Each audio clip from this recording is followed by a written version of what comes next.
తెలంగాణ రాష్ట్రంలో జరుగుతున్నటువంటి తాజా రాజకీయ పరిస్థితుల గురించి మనం చూస్తూనే ఉన్నాం. ప్రస్తుతం మనతో మాట్లాడడానికి విజయ్ భాస్కర్ ఉన్నారు. మాట్లాడించే ప్రయత్నం చేద్దాం. నమస్తే అండి.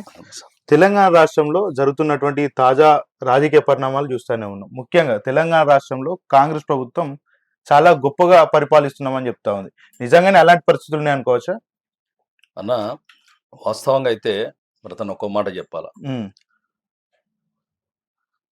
గత 10 ఏళ్లలో ఉమ్, ఈ గడిచిన 10 ఏళ్లలో అన్ని వర్గాల, ఉమ్, అన్ని కులాల, అన్ని మతాల ప్రజలు చాలా సంతోషంగా, హ్యాపీగా బతికిరు. ఎవరి పనులు వాళ్ళు చేసుకుంటారు. కానీ ఇప్పుడున్న పరిస్థితుల్లో మీరు అడిగినట్టు ఉమ్, ఎస్ నేను అదే చెప్తున్నా. చూడండి, మీరు మాకంటే ఎక్కువ తెలుసు మీకు. ఉమ్, ప్రతి అన్ని కులాల, అన్ని మతాల, అన్ని వర్గాల వాళ్ళు రోడ్డు మీదకి వచ్చేసారు. ఇప్పుడు ఉమ్, ఎందుకు వచ్చిర్రు అంటే ఉమ్, పరిస్థితులు ఘోరమైపోయినాయి. ఉమ్, ఒక రేవంత్ రెడ్డి ముఖ్యమంత్రి అయిన తర్వాతనే ఇవన్నీ నెలకొన్నాయి. ఉమ్, ముఖ్యంగా చూడండి, ఫస్ట్ నీకు స్టార్ట్ ఇచ్చేయాలనుకుంటే ఫస్ట్ విద్య. ఉమ్, ఇప్పుడు ఈ రాష్ట్రానికి కావాల్సింది విద్య, వైద్యం ఉమ్, మెయిన్ ముఖ్యం. ఉమ్, పేద మధ్యతరగతి ప్రజలు ఇప్పుడు చూసుకుంటానా, ఉమ్, పెద్దవాళ్ళు ఎప్పుడైతే ఉన్నారో వాళ్ళే చదివించుకుంటారు ఇంగ్లీష్ మీడియంలో పిల్లలకు. ఉమ్, పేద మధ్యతరగతి ప్రజలు గురుకులాలను నమ్ముకున్నారు. గురుకులాలు ఎంత బ్రహ్మాండంగా పెట్టిండు అప్పుడు కేసీఆర్ గారు. అంటే ఉమ్, అప్పుడు ప్రవీణ్ కుమార్ సార్ సెక్రటరీ ఉండే. అవును. ఎంత అంటే నేను ఒక ఉదాహరణ చెప్తాను మీకు. ఉమ్, నేను మా వాళ్ళకి ఒకటి సీట్ కావాలంటే నేను మసాబ్ ట్యాంక్ సార్ ఆఫీస్కి పోతే ఉమ్, ఎంత లైన్ ఉందనంటే రాత్రి 11 గంటల వరకు వెయిట్ చేసి, ఉమ్, రాత్రి 11 గంటల వరకు ఉమ్, సార్ ఒక్క సీట్ కావాలి మాకు, ఒక్క ఉమ్, సీట్. అసలు ఎంత ఇది ఉండంటే, ఎంత మంచి రెస్పాన్స్ వచ్చిందంటే ఆ ఎడ్యుకేషన్లో. ఉమ్. ఒక్కొక్క టర్మ్లో ప్రైవేట్ స్కూల్ యాజమాన్యాలు కూడా భయపడ్డాయి. అంటే ఉమ్మడి పాలనలో కూడా గురుకుల పాఠశాలలు ఉంటుండే. అప్పుడు ఇలాంటి పరిస్థితులు ఉండేనా? ఏదైతే కేసీఆర్ ప్రభుత్వంలో ఉన్నప్పుడు ఉమ్మడి పాలనలో కూడా లేదు లేదు అట్లా లేదు. లేదా? ఓన్లీ కేసీఆర్ గారి ప్రభుత్వంలోనే ఉమ్, ఇవి ఉండేవి. ఉమ్, అవి నేను చూసిన, దగ్గరగా చూసిన. ఉమ్, ఎందుకంటే మాకు చాలా మందికి నేను కూడా సార్ను రిక్వెస్ట్ చేసే, సార్ ఇట్లా ఇట్లా సీట్లు కావాలంటే అంత బాగా ఇది ఉండే. ఉమ్, ఇప్పుడు లేదా పరిస్థితి. గురుకులాల పిల్లలు ఫస్ట్ రేవంత్ రెడ్డి గారు ఇప్పుడు ఏదైతే సీఎం సీట్లో కూర్చోగానే ఉమ్, ఫస్ట్ ఆటో డ్రైవర్ల తర్వాత చనిపోయింది గురుకులాల పిల్లలు, ఉమ్, విద్యార్థులే, ఉమ్, అమ్మాయిలే. ఎందుకంటే అక్కడ ఇప్పుడు ఆ బడ్జెట్ ఇవ్వడం లేదు, ఆ బిల్లులు ఇవ్వడం లేదు, ఆ ఫుడ్ సరిగ్గా లేదు, స్టడీ సరిగ్గా లేదు. ఉమ్, సో ఆడపిల్లల గురుకులాలకు మాత్రం సెక్యూరిటీ లేదు. ఉమ్, అప్పుడు ఏముంటుండనా, నెలకొకసారి సెక్రటరీ గారు ఈ పలానా గురుకులాలకు పోయి సందర్శించేవాళ్ళు. ఓకే. ఎమ్మెల్యే గారు పోయేది, ఉమ్, ఎంపీ పోయేది, ఉమ్, మంత్రులు పోయేది. ఉమ్. ఇట్లా పర్యవేక్షణ ఉండే. మరి ఇప్పుడు ఎందుకు వెళ్ళట్లేదు? ముఖ్యమంత్రి రేవంత్ రెడ్డి దగ్గరనే విద్యాశాఖ ఉంది కదా, ఆయన కూడా విద్యాశాఖ మంత్రిగా ఉన్నాడు కదా, అవును. ఎందుకు వెళ్ళట్లేదు? ఎందుకు సందర్శించట్లేదు? ఇప్పుడు ఆ విలువ ఆయనకు తెలియదు కదా, ఉమ్, ఆ విద్య గురించి ఆయనకు తెలియదు కదా. ఉమ్, ఇప్పుడు చదువుకున్న వ్యక్తులకు ఎవరికైనా మంత్రి పదవి ఇస్తే ఉమ్. వాళ్ళకి ఎవరైనా ఆ విద్య గురించి చదువుకున్నోడికే తెలియదు. మొన్ననే ఒక ఆయన అన్నాడు కదా, విద్య అనే అమ్మాయిని రేవంత్ రెడ్డి ప్రేమిస్తున్నాడు అని చెప్పిండు ఇక కదా. అదే ఇక ఆయనకు అసంటి ఇల్లీగల్, ఆయనకి ఏం కావాలన్నా డబ్బు, ఉమ్, క్రైమ్, ఇల్లీగల్ యాక్టివిటీసే చాలా ఉంటాయి ఆయనకు. ఉమ్, విద్య కోసం ప్రత్యేకంగా విద్య అంటే ఇక లేదు, ఆయనకు తెలియదు దాని గురించి. ఉమ్. ఎందుకంటే విద్యాశాఖ అసలు చదువుకున్న వ్యక్తులకు విద్యాశాఖ ఫస్ట్ మంత్రిని డిక్లేర్ చేయాలి. ఓకే. అది చేయకపోవడం వల్ల ఎంతమంది విద్యార్థులు చనిపోయారో చూడు. ఉమ్, ఇప్పుడు law and order problem main um, road మీద మడ్డలు చేసుకునే కాడికి వచ్చింది. ఈ గత 10 ఏళ్ళలో ఎప్పుడైనా జరిగిందా? ఉమ్, ఇప్పుడు పత్రికా దృష్టి కానీ, ఈడ మీడియాలో కానీ ఎక్కడ కూడా మేము చూడలే. ఉమ్, అసలు హోం మంత్రి అతనే మళ్ళీ. ఉమ్, ఇప్పుడు ఎట్లా ఉంటది పరిస్థితి? ఇంకేం కావాలి?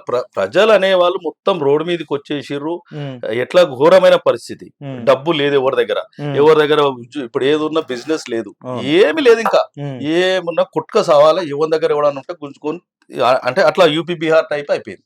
ఉమ్, జస్ట్ 3 ఏళ్ల కాలంలోనే చూడండి. ఉమ్. మరి ఇప్పుడు గత 10 గతంలో బీఆర్ఎస్ పాలన ఉన్నప్పుడు ఫ్రెండ్లీ పోలీస్ అనే విధానం కొనసాగింది. అవును, ఇప్పుడు అలాంటి పరిస్థితులు ఎక్కడైనా కనబడుతున్నాయా? అసలు పోలీసే లేదు. ఉమ్, ఏడుంది పోలీస్? ఏడు ఉమ్, పోలీస్ ఎక్కడుంది? ఆయనకి ఏమున్నా ఇప్పుడు ట్రాఫిక్ చాలన్ల మీద ఉన్న శ్రద్ధ ఉమ్, ఇప్పుడు దీని మీద లేదు. ఇప్పుడు నువ్వు సిగ్నల్ కాడ మీరు ఎక్కడన్నా చిన్న యాక్సిడెంట్ జరిగిందంటే ఉమ్. ఎవరైనా మనుషులు వచ్చి లేవట్టి చేస్తారు తప్ప ఉమ్. పోలీసు వాళ్ళు కెమెరా ఫోటోలు అంటే తీసుకుంటారు. బీఆర్ఎస్ ప్రభుత్వం ఉన్నప్పుడు కూడా ఫోటోలు తీసేటువంటి పరిస్థితి ఉండే కదా. కానీ దాని రెస్పాండ్ ఉండే, బాగా ఇది ఉంటుండే, ఉమ్, బాధ్యత ఉంటుండే. ఎందుకంటే అప్పుడు హోంమంత్రి ఉండే, ఏమైనా ఇచ్చేయకపోతే సీఎం గారు ఊపుకోకపోతుండే. ఉమ్, మీరు చూసినాం, మాకు ఎప్పుడు కూడా ఇబ్బందిగా ఈ పార్టీ ఆ పార్టీ కోపం అని కాదు. ఉమ్, ఇప్పుడు చూస్తున్నాం కదా ఎందుకు జరుగుతుంది అట్లా. ఉమ్. ఇప్పుడు ఎందుకు జరగాలి ఇవన్నీ? ఇప్పుడు వాళ్ళు ఏం ఆరోపిస్తున్నారు అంటే, అప్పుడు ఉన్నటువంటి హోం మంత్రి బొమ్మలు ఎక్కువ ఉంటుండే, మొత్తం అంతా కేసీఆర్ దగ్గరనే ఉంటుండే హోంశాఖ. కానీ ఇప్పుడు రేవంత్ రెడ్డి చాలా అద్భుతంగా హోంశాఖను తీర్చిదిద్దుతున్నాడు అంటూ కూడా చెప్తా ఉన్నారు. రీసెంట్ ఈగల్ టీం కావచ్చు, ఇతర విభాగాలు కూడా కేటాయించినటువంటి పరిస్థితి చూస్తా ఉన్నాం. వాస్తవంగా అయితే షీ టీమ్స్ ఉండే, ఉమ్, షీ టీమ్స్ ఉమ్, ఇప్పుడు కనిపిస్తలేవు. తర్వాత ఒకటి ఇప్పుడు మీకు ఐడియా ఉంటుంది, ఇప్పుడు అది AK-47 పెట్టుకునే బ్లాక్ స్కార్పియోలో తిరిగేది. ఉమ్, వాళ్ళు ఏముండేది, కేసీఆర్ గారు ప్రభుత్వం, ఉమ్, వాళ్ళు స్కూల్స్, ఉమ్, కాలేజీలు, ఉమ్, ఈ బస్ స్టాండ్లు ఎక్కడైతే బాగా రద్దీగా ఉండే ప్రాంతాల్లో ఉమ్, వాళ్ళు ఏం చేయకపోతారు, ఎవరు కంప్లైంట్, ఉమ్, వాళ్ళు అట్లా ఉండేది. AK-47 పట్టుకుని అట్లా నిలబడేది. ఉమ్, ఎవడన్నా చైన్ స్నాచింగ్ చేయాలన్నా, ఉమ్, ఏదైనా యాసిడ్ దాడులు చేయాలన్నా, ఉమ్, లేకపోతే ఏదైనా క్రైమ్ చేయాలన్నా, ఎవరి మీద దాడులు చేయాలన్నా, లేకపోతే ఇంకేదైనా చేయాలనే సందర్భంలో ఉమ్, వాడు వాళ్ళని చూస్తే భయమయ్యేది. ఉమ్, అది చూస్తేనే భయమయ్యేది, వాడు అక్కడ డ్రాప్ అయిపోయింది. ఉమ్, ఇప్పుడు పోలీసే లేదు, ఆ బండ్లను మున్సిపల్ వాళ్ళకి పెట్టారు. ఉమ్, ఇప్పుడు ఏవైతే స్కార్పియోలు ఉన్నాయో, పోలీస్ వ్యవస్థ ఏవైతే వాళ్ళు ఉన్నారో వాళ్ళు లేరు, షీ టీమ్స్ లేదు, ఉమ్. ఎవరున్నారు చెప్పండి. ఇప్పుడు అంటే గతం కంటే ఇప్పుడు క్రైమ్ రేట్ తగ్గిందని పోలీసులు చెప్తా ఉన్నారు పెరిగింది, కదా. క్రైమ్ రేట్ చాలా పెరిగింది. అప్పుడు లేదు, ఉమ్, ఇప్పుడు పెరిగింది. మీరు ఇప్పుడు మీ పత్రికలలో, మీ టీవీలలోనే చూస్తున్నాం మేము రోజు, మీరే కదా చూపిస్తుంది. ఉమ్, నడి రోడ్డు మీద మర్డర్లు జరుగుతున్నాయి, ల్యాండ్ కేసులలో, భూముల తగాదాలలో అన్నదమ్ములు చంపుకుంటున్నారు, ఉమ్, రోడ్ల మీద హత్యలు, అత్యాచారాలు, కిడ్నాప్లు నడి రోడ్డు మీద ఎత్తుకొని పోతున్నారు. మరి మీరు అంటున్నట్టు మరి ఏది హోంమంత్రి ఆయనే కదా, ఉమ్, మరి ఎంత జాగ్రత్తగా ఇది చేసుకోవాలి. ఉమ్, కఠినమైన చర్యలేవి, ఉమ్, చట్టాలేవి మార్చొచ్చు కదా. ఉమ్, లేకపోతే మనకేమో అంత ప్రశాంతంగా ఉంటే ఎవరికి ఆయనకి ఇంకా మంచిదే కదా. ఉమ్. లేదా అది ఫెయిల్ అయిపోయింది. రీసెంట్ గా మీరు ఒక ఇష్యూ చూసి ఉంటారు, ఏదైతే గొర్రెలకు సంబంధించి కావచ్చు, మేకలకు సంబంధించి కావచ్చు, దాని రక్తాన్ని విక్రయించి అవును, అదంతా కూడా మనుషులకు బ్లడ్ ఎక్కేయడానికి అమ్ముతున్నారంటూ కూడా ఒక ముఠానైతే బయటకు వచ్చింది, పోలీసులు దాన్ని ఛేదించారు. దాన్ని ఎట్లా చూస్తారు? Right, okay, yes. నేనేమంటున్నంటే ఇప్పుడు అట్లాంటి కొత్త కొత్త వ్యాపారాలు కూడా ఉమ్, చేయాలంటే ఎవరికైనా వణుకు పుట్టాలి. ఉమ్, వణుకు పుట్టాలంటే పోలీస్ వ్యవస్థ గట్టిగా ఉండాలి. ఉమ్, అది కూడా పోలీసు వాళ్ళు పట్టుకోలేదు, ఉమ్, ఎవరో వాళ్ళకి డౌట్ వచ్చి ఎవరన్నా చూసుకొని వచ్చి ఇట్లా సంగతి అని చెప్పి పట్టుకొని కంప్లైంట్ ఇస్తే అప్పుడు పట్టుకున్నారు పోలీసులు అక్కడ వచ్చి ఏం చేస్తున్నారు అని. అట్లాంటి మరి ఇప్పుడు గత సంవత్సరంన్నర నుంచి 2 సంవత్సరాల నుంచి చేస్తున్నారంట, ఉమ్, మరి అప్పుడే పట్టుకోవచ్చు కదా పోలీసు వాళ్ళు అంటే. ఉమ్, లేదు, అది ఉమ్. అసలు ఆ ఛాన్సే లేదు. అంటే నిఘా వ్యవస్థ అంతా లేదు, ఫ్లాప్ నిఘా వ్యవస్థ అయిపోయిందా? లేదు, ఏమీ లేదు. ఉమ్, ఆడపిల్లలు ఎంత ఘోరంగా ఉందంటే భయపడుతూ పోవాల్సి వస్తుంది. ఉమ్, చెప్తాను కదా. ఇప్పుడు నేను ఇంకో మాట చెప్తా. ఉమ్, గురుకులు ఎక్కడైతే విద్యాలయాలు ఉంటాయో ఉమ్. అమ్మాయిలకు సంబంధించి, ఓకే. ఆ గేట్ కాడ ఒక 100 డైల్ ఒక బండి, ఎప్పుడు మొబైల్ బండి తిరుగుతుండే అప్పుడు ఉమ్, పోలీసులు ఓకే. అక్కడ ఎవరన్నా తాగి అక్కడక్కడ. ఎందుకంటే గురుకులాలు ఉన్నాయి ఉమ్, రోడ్డుకు దూరంగా, ఉమ్, కొంచెం నిర్మానుషమైన ప్రదేశాల్లో. అప్పుడు పాత కాలేజీలు తీసుకొని ప్లేసులు లేక అప్పుడు రెంట్కు తీసుకొని ఇది చేసినాయి. ఉమ్, అక్కడ కూడా అంత లోపలికి ఉండాలంటే ఒక మొబైల్ ఎప్పుడు తిరుగుతూ ఉండేది, ఉమ్, వెంబటే ఇది చేసేది. ఓకే. ఇప్పుడు అసలు లేనే లేదు ఇంకా. ఉమ్, ఆ బండ్లన్నీ అలా ములగబడిపోయినాయి. మీరు చూడండి, వీళ్ళంతా కూడా హైడ్రాకి అటాచ్ చేసేసారు వీళ్ళందరినీ. ఉమ్, హైడ్రాకి అటాచ్ చేసేసారు వీళ్ళ గన్మెన్లకు.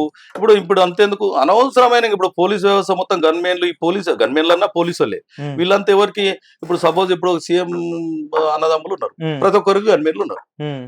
వాళ్ళు వార్డ్ మెంబర్ కూడా కాదు. అంటే గతంలో రేవంత్ రెడ్డి అన్నాడు కదా, నేను ఒకవేళ ముఖ్యమంత్రిని అయితే ఉమ్. నా కుటుంబ సభ్యులను రాజకీయాల్లోకి తలదూర్చనీయనని చెప్పిండు. ఉమ్. కానీ ఇప్పుడు చూసుకుంటే సినిమా మొత్తం రివర్స్ ఉంది. రేవంత్ రెడ్డి సోదరులు ప్రోటోకాల్ ప్రకారం వెళ్ళడం, పబ్లిక్ మీటింగ్ లో హాజరవ్వడం, వాళ్ళతో సన్మానాలు చేపించుకోవడం, కలెక్టర్లతోటి స్వాగతం పలికించుకోవడం, ఇవన్నీ చూస్తూనే ఉన్నాం. ఎట్లా చూడొచ్చు అంటే మీరే అన్నారు కదా, ఇప్పుడు అసలు అట్లా నేను చేయను అన్నారు, చేస్తున్నాడు కదా. ఇప్పుడు ఆయనకి ఎవరు చెప్పాలా? ఎవరైనా ప్రశ్నించే వాళ్ళు ఎవరన్నా ఉన్నారు అని అంటే, ఎవరైనా ఇప్పుడు స్టార్టింగ్ లో మేధావులు ఉండే కొంతమంది, వాళ్ళ నోర్లు ఎందుకు మూసపడాయో మరి ఎందుకు అడుగుతలేరో మనకు తెలియదు. ఇప్పుడు దాదాపు అందరిని ప్యాక్ చేసేసిండు. ఎవరికి ఎట్లా ప్యాక్ చేయాలో రేవంత్ రెడ్డి అసలు నాకు తెలిసి ఈయనక ఇది కాదు, మొత్తం చంద్రబాబు ఎట్లా చెప్తే అట్లా చేస్తున్నాడు. ఇదంతా ఎవరిని అణచివేయాలా, ఎక్కడ ఇది చేయాలా, ఇంతే. ఇంకా ఇప్పుడు నీకు అధికారం ఉంది, ఆయన ముఖ్యమంత్రి, ఆయన ఎవరేం చేయలేరు. అంటే మొన్న జలాల విషయం బయటకు వచ్చినప్పుడు చంద్రబాబు నాయుడు ఖచ్చితంగా నేను ప్రశ్నిస్తా, ఆయన మీద కూడా ఫైట్ చేస్తా అని రేవంత్ రెడ్డి చెప్పిండు. ఇప్పుడు అతను అది ఏమంటారంటే నైట్ లో జరిగేటి అవన్నీ బయటికి చెప్పరు. ఇప్పుడు నైట్ ఎక్కడ సురు అగ్రిమెంట్, వాళ్ళ పద్ధతులు, వాళ్ళు ఏమేమి మాట్లాడు, ఏమున్న ప్రజల కోసం, అది ఏదో వాళ్ళు నమ్మియడం కోసం మాత్రమే. అది ఏమున్నా ఆయన చెప్పు చేతల్లో తిరుగుతున్నాడు. ఆయన చెప్పు చేతల్లో ఆయన మనిషి, ఆయన ఎట్లా ఆడమంటే అట్లా ఆడుతున్నాడు. అవన్నీ ఏం లేదు, మనకు అవన్నీ ముచ్చట్లని చెప్తాడు కానీ అవన్నీ వాస్తవాలు కాదు. ఇక్కడ ఒక విషయం ఏంటంటే చంద్రబాబు నాయుడే హైదరాబాద్ ని డెవలప్మెంట్ చేసినామని పదే పదే చెప్తా ఉన్నాడు. నిజంగా మీరు హైదరాబాద్ లో చాలా కాలంగా ఉంటా ఉన్నారు, మార్కు ఉందనుకోవచ్చా చంద్రబాబుది ఇక్కడ? లేదు, హైదరాబాద్ నుంచి చంద్రబాబే డెవలప్ అయింది. ఇప్పుడు హైదరాబాద్ కు వచ్చి తెలంగాణకు వచ్చి వాళ్ళు డెవలప్ అయ్యారు. వాళ్ళు చేసింది ఏం లేదు. ఇక్కడ సంపాదించుకొని అక్కడ ఆస్తులు కూడా పెట్టుకున్నారు. వాళ్ళు వస్తేప్పుడు మామూలుగా ఒక బ్యాగ్ పట్టుకొని వచ్చిన వాళ్ళే వీళ్ళంతా. ఇక్కడికి వెళ్ళి ఇక్కడ సంపాదించుకొని అక్కడ ఆస్తులు కూడా పెట్టారు. హైదరాబాద్ కు తెలంగాణకు వాళ్ళు చేసింది ఏం లేదు. ఇంకొక విషయం ఏంటంటే పిసిసి అధ్యక్షుడు మహేష్ కుమార్ గౌడ్ ఒక కామెంట్ చేశారు, తెలంగాణ రాష్ట్రానికి గుంటూరు నుంచి వలస వచ్చిన వాళ్ళు వ్యవసాయం నేర్పించారంటూ ఆయన కామెంట్ చేశారు. దీన్ని ఎట్లా చూస్తారు? ఆయన మరి అప్పుడు అన్నం తినలేదేమో ఆయన. ఇప్పుడు ఆయన వీళ్ళు వచ్చినాకనే అన్న పంటలు నేర్పిస్తున్న తర్వాతనే ఆయన తిన్నాడేమో. అప్పటికి వ్యవసాయాలు లేవు, ఇక్కడ తెలంగాణలో లేవు. ఆయన అన్నం తినకుండా వచ్చి మరి ఆయన ఏం తిన్నాడో ఆయనకి ఏందో నాకు తెలియదు. ఇప్పుడు కరెంట్లకు సంబంధించి ఏదైతే వ్యవసాయం సంబంధించి పవర్ కావాలంటే ఒక టోల్ ఫ్రీ నెంబర్ పెట్టినాం. ఆ టోల్ ఫ్రీ నెంబర్ కాల్ చేస్తే వెంటనే వచ్చి వాళ్ళంతా కూడా సహాయ సహకారాలను అందిస్తారంటూ కూడా ఏదైతే పొంగులేటి శ్రీనివాస్ రెడ్డి అసెంబ్లీ వేదిక చెప్పారు. నిజంగానే అలాంటి పరిస్థితులు ఎక్కడ ఉన్నాయి అనుకోవచ్చా? లేదు. ఇప్పుడు నేను వేరే విషయాలు మాట్లాడను కానీ మా సొంత ఊరు గురించి మాట్లాడతా. నేను మొన్న పిడుగుబడి చేసినప్పుడు కూడా మా ట్రాన్స్ఫారం కాలిపోతే, గుడ్డి కాలిపోతే కూడా టోల్ ఫ్రీ నెంబర్ కాదు కదా, టోల్ ఫ్రీ నెంబర్ లేదు, ఏం లేదు. ఫోన్లో ఉన్నా అది పనిచేయదు. లైన్ ఇన్స్పెక్టర్ కానీ లేకపోతే లైన్ మ్యాన్ కానీ వాళ్ళకి ఒక 10 సార్లు ఫోన్ చేస్తే తప్ప రాలేదు వాళ్ళు. మళ్ళీ ఎక్కడ లేదు, వాళ్ళు ఇమీడియట్లీ అక్కడి నుంచి భువనగిరికి తీసుకెళ్ళాలి, అక్కడి నుంచి చేయాలి. లేదన్న వెహికల్ ఫెసిలిటీస్ కూడా లేదు అని అంటే మళ్ళీ మేమే ఆటోలు కట్టుకొని మేమే తీసుకుపోయి మేమే తీసుకోవాల్సిన పరిస్థితి వచ్చింది. అంటే హైడ్రాకి సంబంధించినటువంటి వ్యవహారం రాష్ట్ర వ్యాప్తంగా కాదు, హైదరాబాద్ నగర వ్యాప్తంగా చూస్తా ఉన్నాం. మీరు కూడా అక్కడ ఫైట్ చేసినటువంటి పరిస్థితులు కూడా ఆ రోజు ఉంటుండే.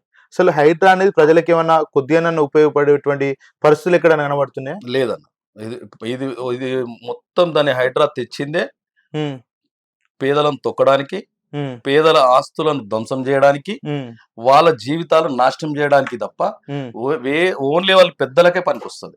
అది ఇప్పుడు మా దగ్గర జరిగింది. అక్కడ ఈ రోజు కాదు, అప్పుడు రాజశేఖర రెడ్డి గారు కాంగ్రెస్ పార్టీలో ఉన్నప్పుడు ఇచ్చి కట్టుకున్న ఇండ్లు. ఓకే, దాని తర్వాత అక్కడ ఏమి కూడా లేకుండే, రోడ్లు కానీ డ్రైనేజ్ కానీ.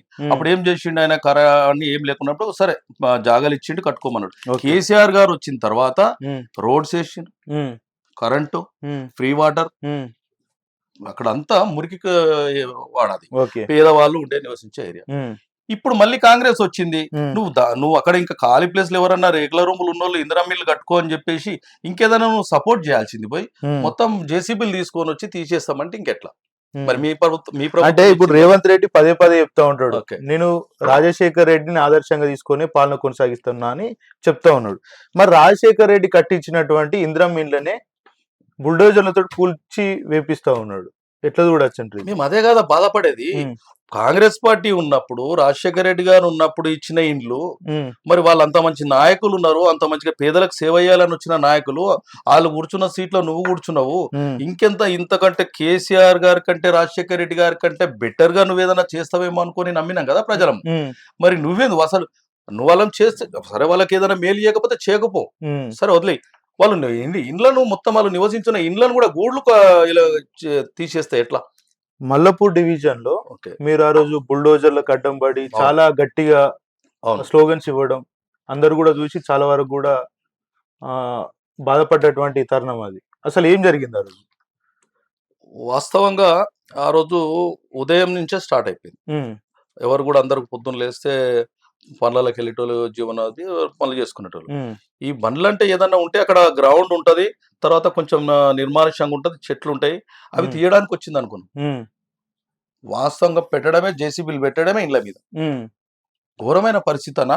స్కూల్ యూనిఫామ్స్ పిల్లలై, బట్టలు, వాళ్ళకు ఉండేటి కొంచెం మెటీరియల్ మొత్తం అల్లనే ధ్వంసం, రేకులు అవన్నీ మొత్తం కూలగొట్టేసారు. ఇది అయిపోయిన తర్వాత దీంతో వదలలే, దేవాలయాల మీద పడ్డారు. మీరు మొన్న కూడా చూసారు, మన శివాలయాన్ని కూలగొట్టి, తర్వాత సాయిబాబా టెంపుల్, అమ్మవారి టెంపుల్ కూడా ఇవన్నీ తీసేస్తామని వచ్చారు. మరి ఇంత విధ్వంసం హైడ్రా చేస్తా ఉంటే బీజేపీ నాయకులు ఎందుకు దీని మీద మాట్లాడట్లేదు? ఎందుకంటే వాళ్ళు హిందూ దేవుళ్ళని సంబంధించి ధ్వంసం జరుగుతున్నాయని చాలా పెద్ద ఎత్తున ప్రచారం చేస్తూ ఉంటారు కదా. మంచి ప్రశ్న. అసలు మాకు అదే అర్థం కావట్లేదు. మీరు వాళ్ళు ఓటు బ్యాంకుకు మతాన్ని వాడుకోవడం తప్ప ఇప్పుడు ఈ దేవాలయాలు ఉన్నాయి, ఎందుకు ఇది చేస్తున్నారు? దేవాలయాలు కాదు నా అది కూడా ఒక రాజకీయ పార్టీ, పేదలు ఉండేవాళ్ళే. అసలు కనీసం ఒక్కరు కూడా అక్కడ రాలేదు. హైడ్రా యాక్టివిటీ మొత్తం అవన్నీ జరుగుతున్నప్పుడు ఒక కాంగ్రెస్ నాయకుడు, సరే పార్టీలు ఉండే తర్వాత అక్కడ నాయకులు అయితే ఉంటారు కదా, అక్కడ నాయకులు కూడా రాలేదు. ఒక మా కార్పొరేటర్ గారు ఒక్కరే వచ్చారు, బిఆర్ఎస్ కార్పొరేటర్. బీజేపీ నాయకులకు ఎంత మందికి ఫోన్లు చేసినా గానీ కనీసం సపోర్ట్ చేయండి, పేద ప్రజలకు ఇట్లా అడ్డుపడండి, మీరు సాయం చేయాలి కదా అంటే అక్కడ సైడ్ కూడా దీన్ని బట్టి ఏమర్థమవుతుందంటే వాళ్ళది ఇద్దరు ఒకటే, రెండు పార్టీలు ఒకటే కదా. ఆల్రెడీ మేమేం చేసినా గానీ మీరు నో చెప్పొద్దు. మరి వాళ్ళ అగ్రిమెంట్ ఏముందో, వాళ్ళ అండర్స్టాండింగ్ ఏముందో తెలియదు, కానీ ప్రజలు మాత్రం గమనిస్తున్నారు తప్పకుండా. అంటే అక్కడ పెద్దమ్మ గుడికి సంబంధించి ఇష్యూ జరిగినప్పుడు బీజేపీ నాయకులు పెద్ద హంగామా చేసారు. అవును. మరి మీ దగ్గర ఉన్నటువంటి పోషమ్మ గుడికి సంబంధించి మాత్రం బీజేపీ నాయకులు ఎక్కడ కూడా స్పందించిన దాఖలాలు కనబడలేదు. ఎందుకు అనుకోవచ్చు? పెద్దమ్మ గుడికి పోషమ్మ గుడికి వ్యత్యాసం ఏమన్నా ఉందా? ఎట్లా చూడొచ్చు అది? ఇప్పుడు ఆ మాట అంటే దాదాపు ఏముంటదంటే, సరే దాన్ని ఇప్పుడు నేను దాన్ని వాడొచ్చు లేదు. పెద్దమ్మ గుడి అంటే దాదాపుగా ఇప్పుడు అక్కడ పోయే వాళ్ళంతా పేదవాళ్ళు ఎవరు లేరు. పెద్దమ్మ గుడి కంటే దాదాపు బంజారాయిల్స్ ఏరియా అంతా ఇప్పుడు దాని ట్రస్ట్ ఆయన మాజీ పీజేఆర్ గారు, ఇక మరి అంత అది అగ్రకులాలకు సంబంధించిన గుడిని చేస్తారేమో తెలియదు, కానీ దీని మాత్రం సరే మాకైతే మేము బస్తీలలో ఉంటాం. దీని విషయంలో ఇక్కడైనా బీజేపీ నాయకులు ఉన్నారు, అక్కడైనా బీజేపీ, మరి ఇక్కడ కూడా బీజేపీ నాయకులు. ఇంకా మీకు చెప్పాలి, పార్లమెంట్ సభ్యులు బీజేపీ ఇక్కడ ఈటెల రాజేందర్. అంటే మీ ఈటెల రాజేందర్ మీ ఎంపీ ఇక్కడ ముత్యాలమ్మ టెంపుల్ కి సంబంధించి ఇష్యూ జరిగితే వెళ్ళి అక్కడ ఫైట్ చేసిండు, నిరసన కూడా చేసినటువంటి పరిస్థితి మనం చూసినాం. కానీ మీ నియోజకవర్గ పరిధిలో ఉన్నటువంటి టెంపుల్ కి సంబంధించి అంత పెద్ద ఇష్యూ నడుస్తూ ఉంది, మీ కాలనీ వాసులు అంతా కూడా అక్కడ వచ్చి పెద్ద ఎత్తున ధర్నా చేశారు, కానీ మంత్రి అక్కడికి ఎందుకు రాలేకపోయాడు? ఎంపీ గారు ఇప్పుడు ఎంపీ గారు దృష్టిలో ఉంది అది, మేము చెప్పినాం. ఇప్పుడు మా ఎమ్మెల్యే గారు వచ్చి స్పందించారు, మా హైడ్రా రంగనాథ్ గారితో మాట్లాడారు, చేశారు. ఓకే, నేను అదే అంట, ఇప్పుడు బీజేపీ పార్టీ దేవాలయాలకు ప్రొటెక్ట్ చేయాలా, వాళ్ళు కాపాడాలా, వాళ్ళది ఫస్ట్ ఒక ఎజెండా. దాంతో పాటు పేద ప్రజల ఇండ్లు కూడా కాపాడాలి కదా. అవును. అసలు నేను అదే వాళ్ళని అడిగేది, వాళ్ళ నాయకులను కూడా అడిగినా, ఎందుకన్నా మరి మీరు ఇక్కడ సపోర్ట్ చేయట్లేదు, మేమందరం కొట్లాడుతున్నాము, సరే ప్రజలకు ఇది చేయాలి కదా అని అంటే వాళ్ళు సమాధానం ఉండదు, ఏముండదు. మరి వాళ్ళకి ఏమైనా ఇంటెన్షన్స్ ఉన్నాయో ఆ పార్టీ నుంచి మాకు తెలియదు. నిజంగా కూడా వాస్తవం, ఆ రోజు ఎవరు రాదు, ఈ రెండు పార్టీలు రాదు. ఇప్పుడు ప్రతిదానికి పరమేశ్వర్ రెడ్డి అభివృద్ధి చేస్తున్నాడు మా ఏరియాలో, ఇప్పుడు ఉప్పల్ నియోజకవర్గాలు అంటాడు కదా, మరి పరమేశ్వర్ రెడ్డి వచ్చి ఆపాలి కదా. అంతమంది పేదలు ఇబ్బంది ఆపాలి కదా. నేను అవసరం అంటే సీఎం గారికి దగ్గర, నేను సీఎం గారి దగ్గర అంటాడు కదా, సీఎం గారితో నేను మాట్లాడతా, మీరు వెళ్ళండి అని చెప్పొచ్చు, చెప్పాలి కదా, చెప్పొచ్చు. ఎంతో మంది, ఒక 50 మంది పోయారు పరమేశ్వర్ రెడ్డి గారి ఇంటికి పోయారు. పోతే ఇప్పుడు అక్కడ కొంతమంది నాయకులు వాళ్ళ ఫోన్ నెంబర్స్ ఇవ్వండి మేము మాట్లాడతాం అంటారు. జేసీబీలు బుల్డోజర్ల డ్రైవర్ల ఫోన్ నెంబర్ ఇస్తే వాళ్ళు ఆపుతారా? ఆపరు కదా. వాళ్ళ అధికారులు చెప్తే వాళ్ళు, రంగనాథ్ గారి అడ్రా కమిషనర్ గారి నెంబర్ మీ దగ్గర ఉంటాయి. ఇప్పుడు అంత వ్యవస్థ మీది, మీకు అసలు గెలిచిన ఎమ్మెల్యే కంటే ఓడిపోయిన ఈయన క్యాండిడేట్ కే పవర్ ఎక్కువ ఇచ్చిండు సీఎం గారు, మరి ఆపొచ్చు కదా. ఆపలేదంటే ఏంది? దానికి సపోర్ట్ చేసినట్టే కదా, ఇట్లా గూలగొట్టమని చెప్పినట్టే కదా. మరి రేపు ఏ దృష్టిలో పెట్టుకుని ఆ పేద ప్రజలు వీళ్ళకి కాంగ్రెస్ పార్టీకి ఓట్లు ఇస్తారు, మనసులో పెట్టుకుంటారు. ఈ రోజుకైతే ఉండొచ్చు, వాళ్ళ అవకాశం ఉంది, వాళ్ళకు పవర్ లో ఉన్నారు కాబట్టి ఇది ఉంది, కానీ రేపటికైతే ప్రజలైతే గమనిస్తుంటారు కదా. గతంలో హైడ్రా కమిషనర్ రంగనాథ్ చెప్తూ, మేము నివాస ప్రాంతాలను అసలే ముట్టుకోం, కేవలం నిర్మాణంలో ఉన్నటువంటి మాత్రమే అక్రమంగా చేస్తే కూల్చివేస్తామని చెప్పిండు. వాస్తవంగా నిర్మానుష్యమైన ప్రదేశాలు ప్రొటెక్ట్ చేయండి, కంచెలు వేసుకోండి, పెన్షింగ్ వేసుకోండి ఆయనే చెప్పిండు. మరి మొన్న ఎందుకు కొట్టారు? మొన్న మేము అడిగినాం, పోయి ఎమ్మెల్యే గారు తీసుకుపోయి మాట్లాడించినప్పుడు నివాసం ఉన్న ప్రాంత ఏదైతే ఇండ్లు ఉన్నాయో మేము వాటికి జోలికి వెళ్ళామని అంటున్నారు. కూడా చెప్పిండు అక్కడ. అంటే అవేమన్నా అక్రమంగా కట్టుకున్నాయా లేకపోతే అక్రమ ప్రాంతాల? ఎట్లా?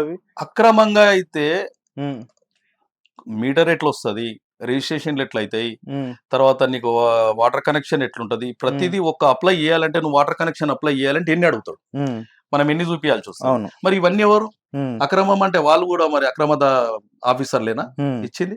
మరి అప్పుడు కాంగ్రెస్ పార్టీ కదా ఇచ్చింది, అప్పుడు రాజశేఖర రెడ్డి గారి ప్రభుత్వం ఉన్నప్పుడే కదా ఇది వచ్చింది. మరి మేము ఎవరిని తప్పు పట్టాలా? మరి మేము ఎవరికి చెప్పుకోవాలి? అధికారులు ఇచ్చినాయి కదా. ఇప్పుడు వాళ్ళు ఇంద్రమ్మ పాలన అన్నారు, ఇప్పుడు వీళ్ళు ఇంద్రమ్మ పాలన అంటున్నారు. మరి ఇవి ఇంద్రమ్మ పాలన ఇల్లు కూలగొట్టడం ఏంది? కూలగొట్టదు కదా అది. ఒక్క ఇందిరమ్మ ఇల్లు ఇప్పుడు ఆడపోయి ఆ పేపర్ల జిరాక్స్లకే కొన్ని వందల రూపాయలు అయింది. ఇందిరమ్మ ఇల్లు ఒక దాగ కాదు, ఒక పునాది కూడా లేదు మా దగ్గర. ఎన్ని అప్లికేషన్స్ అంటే ఒక పునాది లేదు అక్కడ. ఇందిరమ్మ ఇల్లు కేసీఆర్ గారు డబుల్ బెడ్రూమ్ ఇల్లు ఖాళీ తాళం ఇచ్చేసి ఓపెన్ చేసుకొని వెళ్ళిపోవాలి. ఆ రోజు వీళ్ళు అధికారంలోకి వచ్చినాక ప్రజాపాలన అప్లికేషన్ తీసుకున్నారు, ఇండ్లు లేని వాళ్ళు, రేషన్ కార్డు లేని, చాలా వరకు కూడా దాంట్లో మెన్షన్ చేశారు. అవును, అవన్నీ కూడా త్వరలో నెరవేర్చామని చెప్పారు. అందరు కూడా ఏవేవి లేవో అవన్నీ కూడా అప్లికేబుల్ చేస్తాం, ఖచ్చితంగా అవన్నీ ఇస్తామని చెప్పారు. కానీ 2 ఏళ్ల సమయం అయిపోయింది, 3వ ఏడు కూడా రన్నింగ్ అవుతుంది. కానీ రేషన్ కార్డులు పూర్తి మొత్తంలో ఎక్కడ ఇయ్యలేదు. ఇందిరమ్మ ఇండ్లు కూడా అసలు స్టార్ట్ అయినటువంటి పరిస్థితులు లేవు. కానీ ప్రభుత్వం పండుగలు చేసుకుంటా ఉంది, 2 ఏళ్ల కాలం పాటు పండుగలని చేసుకుంటూ పెద్ద ఎత్తున ప్రచారం చేసుకుంటుంది. ప్రచారంలో భాగంగా చాలా వరకు కూడా డబ్బులను కూడా ఖర్చు పెడతా ఉంది. ఒకవైపు డబ్బులు లేవని చెప్తా ఉంది. ఎట్లా చూడొచ్చు అంటారు ఇదంతా? ఉదాహరణకు ప్రజలు ఎట్లా అయిపోయారంటే తెలివి తక్కువ ప్రజలు అనుకుంటారు వీళ్ళు. మీకు పదవులు వచ్చినాయి, మీకు ఇవాళ అధికారాన్ని అనుభవిస్తున్నారు, మీరు పండుగలు చేసుకుంటారు, సరే ఎవరు ఇది చేస్తలేరు. మొన్న చూసిరు కదా, మొన్న వాళ్ళ మన్మన్ కోసం కొన్ని 100 కోట్లు ఖర్చు పెట్టిండు. కొన్ని ఎన్ని కోట్ల రూపాయలు వృధా అయిపోయింది. ఫుట్బాల్ మనకు అది అవసరం లేదు. అది అక్కడ రైజింగ్ కేటీఆర్ గారు ఇంటర్నేషనల్, అది ఎంత పెద్ద మంచి పేరు తెచ్చేది. దాంట్లో మొన్న చూసిరు కాంగ్రెస్ నాయకులు గుండ్లు కొట్టించుకుంటారు. ఏది దినాలకు కొట్టిస్తారు కదా, సోలార్ ప్లాంట్, అందులో సైక్లింగ్ దాంట్లో వాళ్ళు వచ్చి ఆఫీసర్లు వచ్చారా ఏందా ఏడా చేస్తున్నారు అంటే కాంగ్రెస్ నాయకుడు, స్థానిక కాంగ్రెస్ నాయకులు అంటే దినకర్మలు వాడుకునే పరిస్థితి తెచ్చారు వీళ్ళు. అంత ఘోరంగా అయింది. నీకు ఇప్పుడు రైతు బంధు ఉంది, రైతు బంధు పైసలు వేయొచ్చు కదా, ఆడ 100 కోట్లు ఖర్చు పెట్టే కంటే. అవును, చాలా ఉన్నాయి ఇంకా స్కీమ్స్. ఇప్పుడు తులం బంగారం వేయచ్చు, ఏదన్నా నువ్వు చెప్పినే మేము ప్రజలేమి ఎక్స్ట్రా అడుగుతలేరు. నేను నువ్వు ఇస్తాన దాంట్లోనే 1-2 స్కీమ్లన్నా ఉపయోగపడుతుండే కదా. మెయిన్ ముఖ్యంగా రైతులకు, విద్యార్థులకు చూడండి, ఫుడ్ పాయిజన్ అయి చచ్చిపోతుంది, ఫుడ్ లేదు, ఏం లేదు, వాళ్ళకి ఆడ కాంట్రాక్టర్స్ కు పేమెంట్స్ లేవు, ఏం లేవు. అది ఇవ్వచ్చు కదా, అన్ని పైసలు ఇవ్వాలి, ఎంత మంచిగా ఉంటుండే. ఇప్పుడు రైతులకు సంబంధించి గత 10 ఏళ్ల కాలం పాటు యూరియా ఏ విధంగా రైతులు తీసుకున్నారో అందరు తెలిసిన విషయం. కానీ ఈ 2 ఏళ్ల కాలంలో గత 10 ఏళ్ల కిందట ఏ విధంగా ఉందో ఇప్పుడు కూడా అదే విధంగా పరిస్థితులు కనబడతా ఉన్నాయి. రైతులంతా క్యూ లైన్ లో నిల్చొని రోజుల తరబడి వెయిట్ చేయాల్సినటువంటి పరిస్థితి చాలా స్పష్టంగా కనబడతా ఉంది. దీని గురించి ఏం చెప్తారు? వాస్తవం ఇప్పుడు ఏదైతే రైతులు గోసపడుతున్నారో యూరియా కోసం, కాంగ్రెస్ ప్రభుత్వంలో అంతకంటే ముందట్నే ఉండే పరిస్థితి. కేసీఆర్ గారు ప్రభుత్వం వచ్చిన తర్వాత ఆయనకు అన్ని తెలుసు. ఆయనకు ఆ రైతుల పరిస్థితులు ఏంది, వాళ్ళ బాధలు ఏంది తెలుసు. ఖాళీ ఫోన్ చేస్తే, మా దగ్గర ఒక శివ అని మా పిల్లాడు ఉన్నాడు, యూరియా ఇవన్నీ మెటల్ ఉంటాయి కదా నాకు రైతులకు సంబంధించినవి. కానీ ఫోన్ చేస్తే ఆటోలో తీసుకొచ్చి ఇంటికాడేసేది. ఇప్పుడు కేసీఆర్ గారు ఫోన్ చేస్తారు, రైతులు బాయికాడికి తీసుకొచ్చేసేది, అక్కడికి తీసుకొచ్చేసేది. బిడ్డ తీసుకురాలంటే ఎలా తీసుకొస్తారు, 7 గంటలు ఎట్లా అంటే అట్లా తీసుకొచ్చేది. ఈ రోజు చూడు, చలికాలము మీరే చూపిస్తున్నారు, టీవీలలో చూపిస్తున్నారు, ఎన్ని జిల్లాలలో చూడండి, ఎక్కడెక్కడ చూడండి, పొద్దున 5 గంటల నుంచి లైన్లు. ఈ కాలంలో, ఇంత టెక్నాలజీ కాలంలో చెప్పులు లైన్ లో పెట్టే పరిస్థితి తెచ్చినావు. మరి 10 ఏళ్ళలో ఎందుకు లేదు?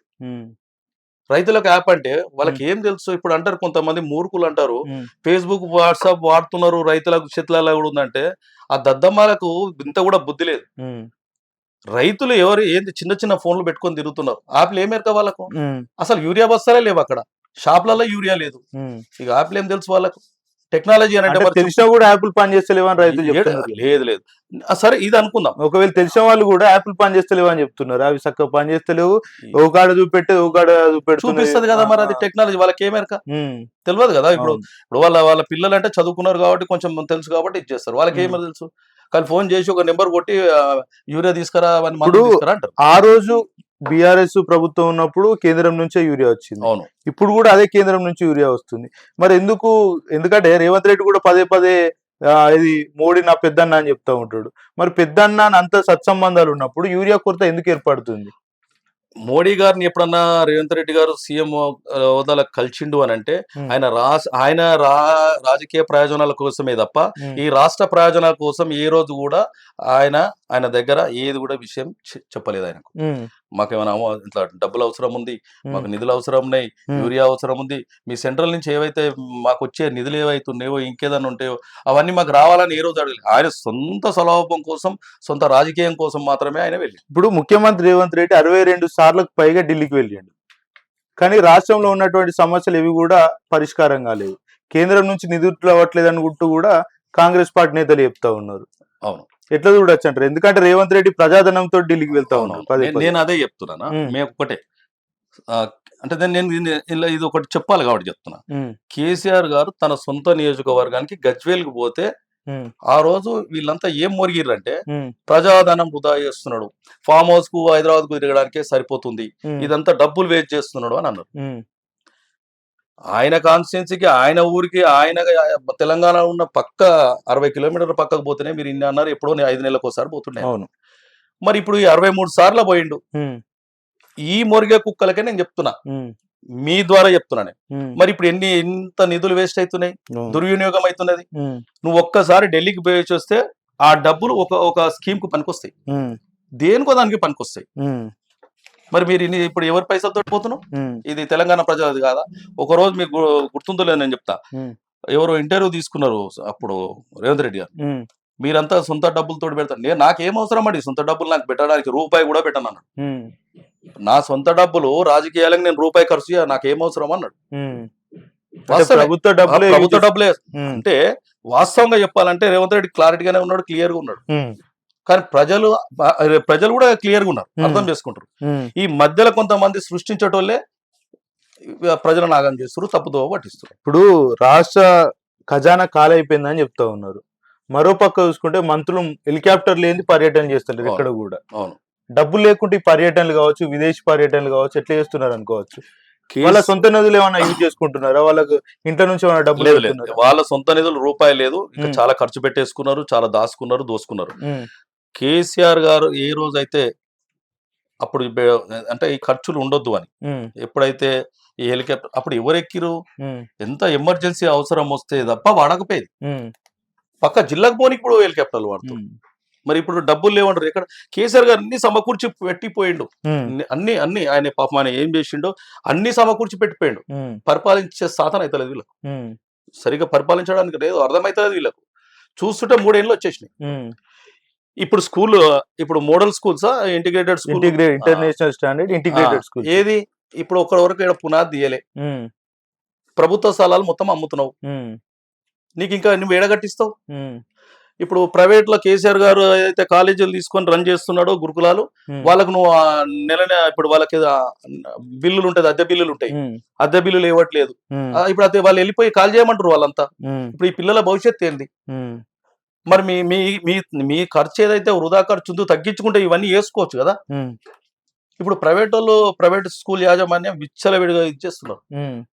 ఇప్పుడు ఒక విషయం ఏంటంటే, చాలా వరకు కూడా ఈ మధ్య కాలంలో గురుకులాల విద్యార్థుల మరణ రేటు పెరిగింది. అదే విధంగా ఫుడ్ పాయిజన్ జరుగుతూ ఉన్నాయి, పాము కాట్లు అవుతా ఉన్నాయి, చాలా సంఘటనలు చూస్తా ఉన్నాం. ఈ నేపథ్యంలో పేరెంట్స్, అంటే ఒక పేరెంట్ గా మీరు రియల్ గా చెప్పండి, ఒక పిల్లవాడిని నమ్మి ఆశలు పంపించేటువంటి పరిస్థితులు ఎక్కడన్నా ఉన్నాయా? ఇప్పుడు లేదు. ఇక ఇప్పుడు మీరు చూడండి, ఇప్పుడు ఈ ఎగ్జామ్స్ అయిపోయిన తర్వాత మళ్ళీ ఓపెనింగ్ ఉంటాయి కదా, గురుకులాలు మొత్తం ఖాళీ కావాల్చుకొని. ఈ బిల్లులు ఎందుకు ఇస్తలేడు అనుకుంటున్నారు మీరు? గురుకులాలకు పొమ్మన లేక పొగబెట్టినట్టు ఇది. పేరెంట్స్ పిల్లల్ని పంపొద్దిగా, ఈ డబ్బు మిగులుతుంది. ఇక వాళ్ళు అసలు ప్రైవేట్ స్కూళ్ళకి పోవాలి, అప్పులే మీరు ఏమైనా ఏ బాధలు పడురి, ప్రైవేట్ లోనే చదివియాలి. వీటన్నిటికీ మేము కట్టలేము, చేతులు ఎత్తేసింది. మేము ఇవంతా విద్యకు మేము ఇది చేయలేమని పంపరు. ఇప్పుడు నెక్స్ట్ సమ్మర్ అయిపోయిన తర్వాత మళ్ళీ రీఓపెన్ అయితే కదా స్కూల్స్, మీరు దగ్గరుండి చూడండి. గురుకులాలకు తాళం ఉండకపోతే అడగండి. ఫైనల్ గా నేను ఒక క్వశ్చన్ అడుగుతా, చెప్పండి. కంటోన్మెంట్ నియోజకవర్గంలో కాంగ్రెస్ పార్టీ గెలిచింది, ఆ తర్వాత జూబ్లీహిల్స్ ఎన్నికల్లో కాంగ్రెస్ పార్టీ విజయం సాధించింది. గ్రామీణ స్థాయిలో ఉన్నటువంటి సర్పంచ్ ఎన్నికల్లో కూడా ఏదైతే కాంగ్రెస్ పార్టీ భారీ విజయం సాధించిందంటూ కాంగ్రెస్ పార్టీ నేతలు చెప్తా ఉన్నారు. రాబోయే రోజుల్లో ఇక్కడ ఉన్నటువంటి జిహెచ్ఎంసీ ఎన్నికలు కూడా రాబోతా ఉన్నాయి, దాంట్లో కూడా మేము భారీ విజయాన్ని కైవసం చేసుకుంటామంటూ కాంగ్రెస్ పార్టీ నేతలు చెప్తా ఉన్నారు. నిజంగానే వాళ్ళు గెలిచేటువంటి అవకాశాలు ఉన్నాయంటారా? లేవు. అది కూడా మొన్న కూడా ఇప్పుడు అక్కడ కూడా డబ్బులతోటి గెలిచిండు. జూబ్లీహిల్స్ కూడా ఓట్లతోటి కాదు, డబ్బులతోటి గెలిచిరు. అది బాజాప్తా అందరికి తెలిసిన విషయమే. అక్కడ కూడా కంటోన్మెంట్ కూడా ఉమ్, గద్దర్ గారికి కూతురికి ఇవ్వాల్సింది. ఉమ్, వేరే పార్టీ నుంచి వచ్చిన దానికి ఇవ్వాల్సిన అవసరం ఏముంది? ఉమ్. అంటే ఓడిపోతాడని భయంతో వేరే అంతే వాళ్ళకి కదా. ఇచ్చిరంటారా? ఓడిపోతే వాడు ఆ పార్టీ వాడు ఓడిపోయింది అన్నట్టు, తెలిసి ఈ పార్టీ వాడు అన్నట్టు. ఉమ్. అంటే స్ట్రాటజీ ప్లే చేసిరా అక్కడ? అంతే అంతే కదా. ఉమ్, అక్కడైతే జూబ్లీహిల్స్ అయితే ఓట్లే కదా, అవి మొత్తం డబ్బులే. ఉమ్, అక్కడ ఉన్న ప్రజలు కూడా ఏముంటది అని అంటే వ్యాపారాలు లేవు, పనులు లేవు, ఏం లేవు. ఉమ్, ఒక 10 ఓటుకు 10,000 20,000 అంటే ఏంది మామూలు విషయం కాదు. ఉమ్, ఇంట్లో 5 మంది ఉంటే 50,000 ఉమ్, ఎవడన్నా ఎటన్నా పోని. ఉమ్, మాకు అంటే మేము బతకడం కోసం ఉమ్, ఈ డబ్బులు చాలని అంటే మొత్తం ఓట్లు కాదు. అలా అవి ఏం ప్రజానాయకుడు కాదు, ఏం స్వచ్ఛంద కార్యక్రమాలు చేసిన అతను కాదు, ఆయన ఉమ్, ఏం కాదు. మొత్తం ఆడ ఓట్లు కాదు, ఓన్లీ డబ్బులే పనిచేసినాయి. ఉమ్.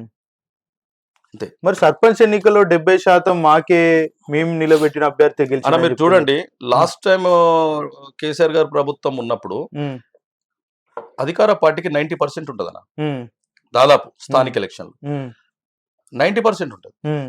ఎందుకంటే అభ్యర్థి నిలబెడుతూ పనులు అయితే అని వాళ్ళకు కూడా ఒక అది ఉంటది. ఉంటది కదా. మొన్న ఏమైంది, ఉమ్, 55-45 అంటే ఉమ్, అది కూడా దౌర్జన్యం చేసి పోలీసుల దగ్గరుండి ఉమ్, ఓటర్లను భయపెట్టించి ఉమ్, అవతలకు మొత్తం ఇప్పుడు కాంగ్రెస్ పార్టీలకు అవకాశం ఇచ్చి ఉమ్, మిగతా పార్టీలను తొక్కేసారు. ఉమ్, అగో అట్లా ఉంటేనే అగో ఇట్లా కొట్టుకు ఆ మాత్రం మీకు 45% వచ్చింది. ఉమ్, నువ్వు ఖాళీ వదిలేసి ఉంటే ఉమ్, 80% మొన్న బీఆర్ఎస్ కొడుతుండే, ఉమ్, 80% ప్రతిపక్షం ఉండి. ఉమ్. అంటే నైతికంగా బీఆర్ఎస్ పార్టీ గెలిచింది. అవును, వాస్తవం. నైతికంగా బీఆర్ఎస్ పార్టీ గెలిచింది. అధికారంలో ఉండి వాళ్ళు మొత్తం పవర్ వాడిరు, వాళ్ళు ప్రజలను భయభ్రాంతులకు చేసిర్రు, డబ్బులు పెట్టిరు, వెదజల్లిరు. ఇప్పుడు కాంగ్రెస్ పార్టీ ఏమంటుందంటే మేము ఫ్యూచర్ సిటీ నిర్మించబోతా ఉన్నాం, జిహెచ్ఎంసీ ఎన్నికల్లో ప్రజలంతా మా వైపు ఉన్నారు, బీఆర్ఎస్ పార్టీకి నమ్మే పరిస్థితులు ఎక్కడ కూడా లేవంటూ కాంగ్రెస్ పార్టీ నేతలు చెప్తా ఉన్నారు. జిహెచ్ఎంసీ ఎన్నికల్లో కాంగ్రెస్ పార్టీకి ఓట్లేసేటువంటి అవకాశం ఉందంటారా ప్రజలు? ఎట్టి పరిస్థితుల్లో లేదు. ఫ్యూచర్ సిటీ అంటే ఏందన్న, ఎవరికి అవసరం అది? పేద మధ్య తరగతికి ఎవరికి ఏం అవసరం ఉంటుంది చెప్పు ఫ్యూచర్ సిటీ తోటి? పేద మధ్యతరగతి ప్రజలకు ఏం అవసరం ఉంటుంది ఫ్యూచర్ సిటీ? అది మీలాంటి బడాబాబుల కోసం మీకేమో పనికొస్తుంది. నీకేమైనా చేయాలంటే నువ్వు ఏమైనా ఫ్యూచర్ సిటీ అవసరం లేదు. పేద ప్రజల ఫ్యూచరే లేకుండా చేస్తున్నాడు కదా ఇల్లు కూలగొట్టి. ఫస్ట్ ఇది ఇది ఇది కరెక్ట్ గా చేస్తే సరిపోతుంది. ఆయన అది అవసరమే లేదు, అది దాన్ని ప్రజలు పట్టించుకోరు. దాన్ని ఇంకొక విషయం ఏంటంటే హిల్ టు పాలసీ తోటి హైదరాబాద్ నగరాన్ని వాతావరణ కాలుష్యం లేకుండా చేస్తామని చెప్తా ఉన్నారు. నిజంగా అది సాధ్యమయ్యే పనేనా? ఎట్టి పరిస్థితుల్లో కాదు అది. అది మాటలకే, ఓన్లీ మాటలు చెప్తున్నారు. ఆ మాటలు దాదాపు 3 ఏళ్ళు అవుతుంది. అది కాదండి, ఇవన్నీ తెలుసు వాళ్ళకు కూడా.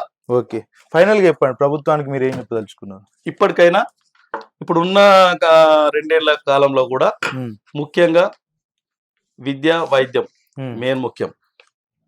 వైద్య మంత్రి ఉన్నాడు, అసలు ఉన్నాడో లేడో కూడా తెలియదు. విద్యాశాఖ మంత్రి అయితే లేడు. ఇప్పుడు మున్సిపల్ అయితే శాఖ మంత్రి లేడు. ఫస్ట్ వీళ్ళకి శాఖలకు మంచిగా విద్యాశాఖకు మంచి చదువుకున్న వాడిని, తెలిసిన వాడిని ఈ మంత్రులను కేటాయించి ఇప్పుడు ఈ 2 ఏళ్ల కాలమైనా మంచి పరిపాలన అందించాలని కోరుతున్నాం. ఇది విజయ్ భాస్కర్ చెప్తున్నటువంటి పరిస్థితి. చూస్తూనే ఉండండి వైఆర్ టీవీ.